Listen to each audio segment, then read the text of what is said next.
শীঘ্রই পদত্যাগ করতে যাচ্ছেন কানাডার প্রধানমন্ত্রী জাস্টিন ট্রুডো।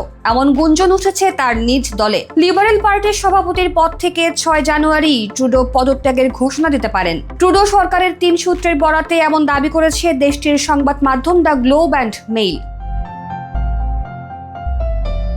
প্রতিবেদনে বলা হয়, ট্রুডো কবে পদত্যাগের ঘোষণা দিতে পারেন সেটি নিশ্চিত নয়। তবে বুধবার দেশটির জাতীয় ককাস বৈঠক অনুষ্ঠিত হতে যাচ্ছে। তার আগেই পদত্যাগের চূড়ান্ত সিদ্ধান্ত জানাতে পারেন প্রধানমন্ত্রী ট্রুডো।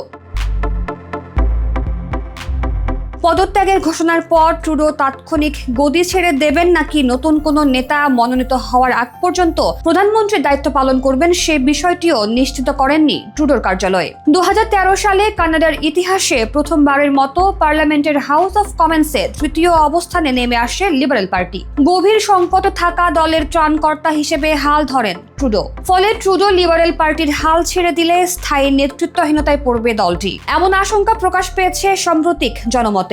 এতে বলা হয়, আসন্ন নির্বাচনে কনজারভেটিভ পার্টির কাছে ভরাডুবি হতে যাচ্ছে লিবারেল পার্টির। দলের অন্তর্বর্তী নেতা ও কানাডার অন্তর্বর্তী প্রধানমন্ত্রীর দায়িত্ব নিতে অর্থমন্ত্রী ডমিনিক লেব্লাঙ্কের সঙ্গেও ট্রুডো বৈঠক করেছেন বলেও গুঞ্জন চাউর হয়েছে। তবে আসন্ন নির্বাচনে লেব্লাঙ্ক নিজেই প্রতিদ্বন্দ্বিতা করলে ট্রুডোর পরিকল্পনা বাস্তবায়ন হবে না।